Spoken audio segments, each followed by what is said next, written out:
Hi, Lin here. Welcome back to the channel. Let's do a quick breakdown of all the big things that went down in the penultimate episode of WandaVision. As predicted, it opened in Salem with a witch trial for the young Agatha Harkness.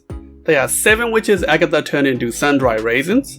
It's probably a reference to the Salem 7, though in the comics, the Salem 7 looks like, well, crazy comic book villains. Not like 7 ladies you'd find at the local homeopathy store. We also see Agatha's mom, credited as Avenora Harkness. No such character exists in the comics, so I can't give you anything extra about her there.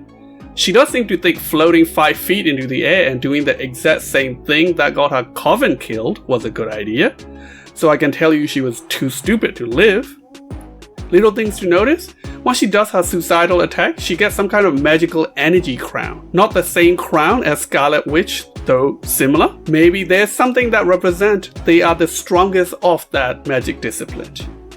Agatha loot the brooch she's been wearing all season from her mother's corpse, but hey, what's a little corpse looting after matricide? The real important thing here is that Agatha is on trial for vague accusations about going above her station and meddling in darker powers. And they're surprised by how much power she actually have. And she pleaded with her mom that she can be good, which her mom says she can't. More on this later. Most of the rest of the episode is the Ghost of Trauma Past guided tour of Wanda's tragic life. The flashback to her childhood answers a question that doesn't need answering, but everyone seems to keep asking. Why sitcoms? Well, predictably, it's because she grew up on them, and her family have a history of watching them together and learning English from them. I love this detail. A slight aside, I grew up in Burma or Myanmar.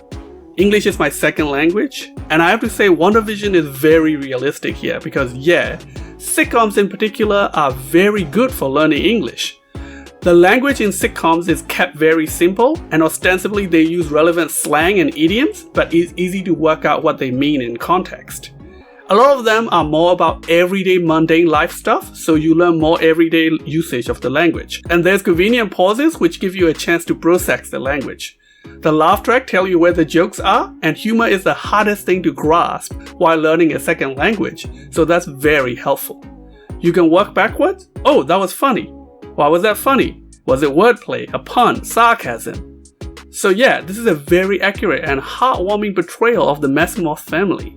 Because the reason they were making this English learning lesson into the family ritual is probably because they have dreams of escaping to the West, away from this war-torn family. They just want to give their children a chance at a better life, and then bam, a Stark bomb. Now here, this scene is a very big reveal, or a retcon depending on how you look at it. It shows that Wanda always had powers, the Mind Stone just amplified it. Agatha suggests she used the probability hacks to stop the bomb. We also get the scene of her being exposed to the Mind Stone. The Mind Stone show her a vision of the Scarlet Witch in her full glory. That's just Elizabeth Olsen in that costume, by the way. What exactly is happening here is a bit uncertain. The Mind Stone could just be showing her her full potential. It could be a closed loop timey-wimey stuff, where we see in the finale or in a future MCU movie a fully fledged Scarlet Witch project or travel back to this moment to unlock her own full power. Even though it's played by Olsen, it could still be actually representing Natalia Maximoff, Wanda's real mother as it stands in the comics at the moment, who is the original Scarlet Witch. We also flash back to when Wanda went to Sword HQ regarding Vision's body. Big balls on that front desk guy there talking to an Avenger who 1v1 Thanos with a "ma'am, I just work here" attitude. The big reveal here is that all of Heyward's moves are dick moves. And he's a freaking liar. Wanda never took the body. That security footage he showed in episode 4, he just had it re-edited creatively to look like she did. And it's clear that Heyward arranged this whole scene to provoke Wanda before telling the front desk to let her in. He tried to push and provoke Wanda to bring Vision back online. His ultimate goal being, of course, having a sentient weapon. But what's the plan here, Heyward? You provoke a powerful witch to resurrect her powerful synthezoid husband. Then what? How do you make Vision stay with you? How do you make Wanda leave without him? You have 4 dudes with guns in that room against 2 of the strongest Avengers. There's no scenario in which you get what you want. Best case scenario, you don't end up splattered on the wall like the slime you are. He is just the worst. I hope he joined the Too Stupid to Live club next episode. There's a lot of emotional moments that need breaking down in this episode. Now, it's a bit too early in my YouTube career to be crying in a video.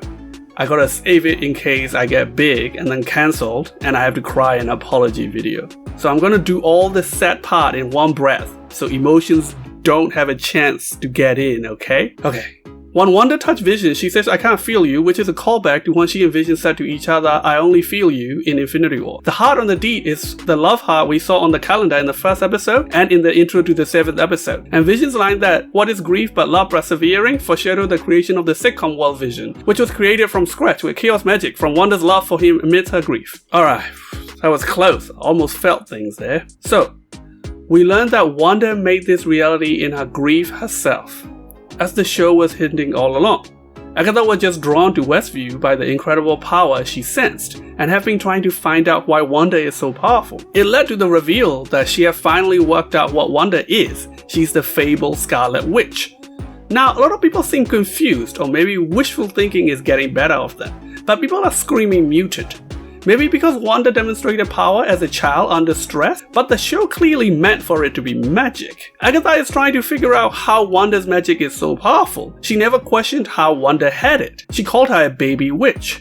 In the Mind Stone scene, Agatha says her powers would have withered on the vine if the Mind Stone hadn't unlocked it. That's not the case for mutants in any iterations. And the final reveal at the end is that she's some sort of mythical being, the Scarlet Witch. Agatha specifically said, "You were supposed to be a myth." That doesn't describe the mutant gene. And don't say cause she's a mutant in the comics. First of all, MCU doesn't necessarily follow the comics. Second, she hasn't been a mutant for over 5 years, and she's no longer Magneto's daughter either. So to reiterate, she has powers because she has innate magical abilities. Mind Stone revealed or amplified it. Super powerful because she's a legendary Scarlet Witch. No mutants. Are you disappointed by this? Are you still hoping there will be a last-minute mutant reveal? Leave a comment below. Now, this Agatha confrontation at the end, first of all, comic-accurate cool witch costume. Nice. Second of all, why did she lure Wanda out of the basement where she can't use any magic? You know, because of those rooms. I hope it's not because the dumb fruit didn't fall too far from the too stupid to live tree. I'm hoping there's another twist next week. Agatha was put on trial and was almost murdered by her coven for some hidden powers. We don't really have enough information to know who is really in the right, but Agatha bags and says she didn't break the rules, she's just the way she is. Is there a chance that she will see herself in Wanda's situation? Maybe they're even similar, just two prophesized super powerful witches in two different schools of magic.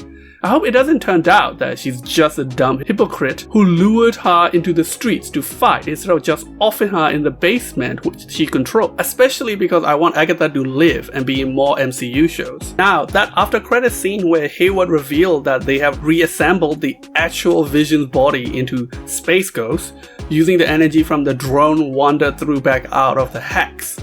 If you look closely, that's probably not the only thing that's powering him. It's probably just helped jumpstart him, because he seemed to have a miniature arc reactor where the Mind Stone used to be. So the main question everyone is asking is, why are you white? Well, the white Vision is from the comics during the Vision Quest arc where something similar happened. Vision was killed and disassembled, and when reassembled, became an emotionless robot. Now, he wasn't evil per se. He still ended up being an Avenger for a long time in that form. He would just reset, not the old Vision. Now, I think you guys need to prepare yourself for the idea that this might be the Vision that we're gonna end up with at the end of the show. A new Vision that's not evil but have no memories or attachment to Wanda and the kids. I'm just saying, have some tissues handy. Well, that's it from me for now. I'll be back with predictions for the finale before it drops. So as always, like, subscribe, and ring that little bell to get notifications. And hey, if you like my content, share it around, tell your friends. Anything you can do to help my little channel grow is appreciated. Till next time, peace.